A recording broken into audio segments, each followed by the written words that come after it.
Welcome back to Lisa's Family Table. Russell, what are you cooking today? Oh, I'm going to cook some barbecue. I'm going to use our new BBQ Rub.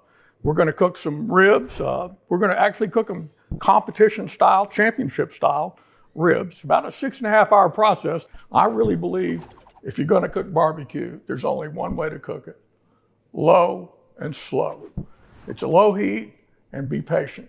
And if you'll do that and do the things that we're going to teach you and use the products that we're talking about here, you're going to end up with a meal that is absolutely divine. It's simply the best. And award-winning. Yeah, so let's go do it. Let's go get cooking.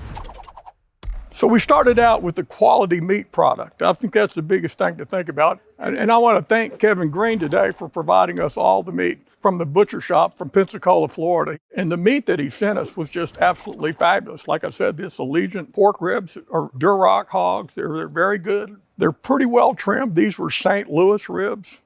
You did have to take the membrane off the back.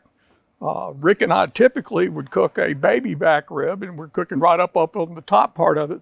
The St. Louis rib is a very meaty rib. It's a little flatter rib. I just put like 3 squiggles of mustard on it. I rubbed all the mustard in to start the chemical process of cooking. It pushes the vinegar into the meat, and it kind of opens up the connective tissues so that the rub, it'll actually infuse and absorb, penetrate into the meat. If I had been cooking truly in a competition, I'd have did that probably 16, 18 hours in advance. I'd have saran wrapped them, and I would have let it completely infuse itself inside the rib before I cooked it. But today we only used probably a couple of hours to do that. These ribs will still be very good. You'd be very proud to serve these ribs. Once we did that, we put them on the grill. We started at 220 degrees.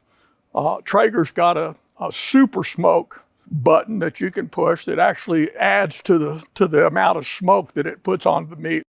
We spritzed them about every hour with apple juice to kind of keep a little bit of moisture inside the rib. So we cooked them uncovered for 3 hours at 220 degrees.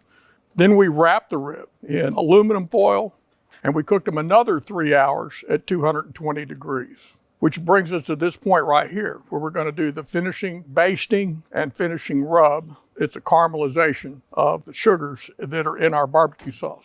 First thing I'm going to do, now that they're out of the grill, is I'm going to take and just run a little bit of honey all over that rib. This is a little bit of more sugar.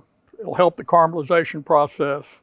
And then I'm going to take Junior G's barbecue sauce, and I'm going to liberally put it to the test on this rib, and I'm going to brush it on. Generally, when I'm making fun about it, I call it painting. I just paint the rib red.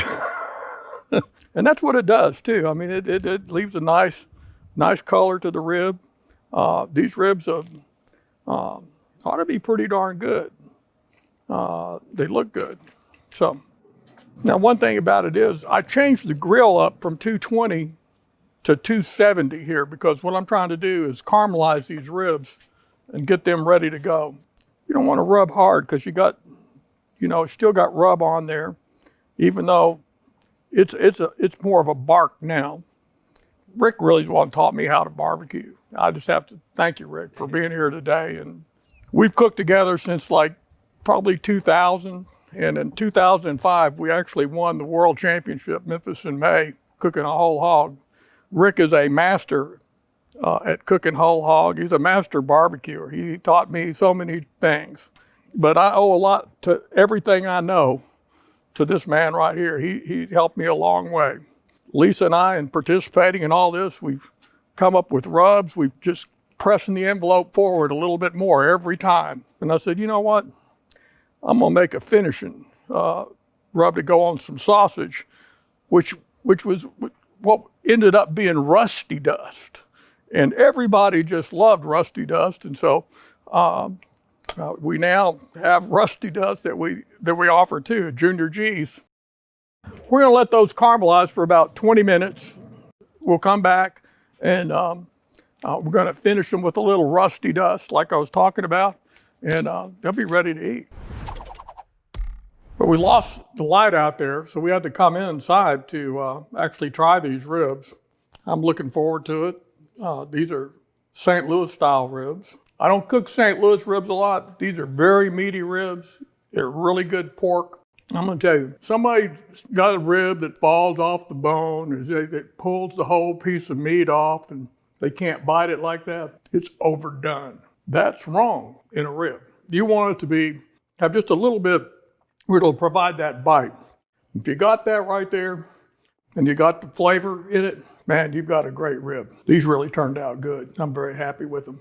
Hey, let me tell you, we're glad you joined us today in our house. I know both Lisa and I are very happy to have you here today. We thank you.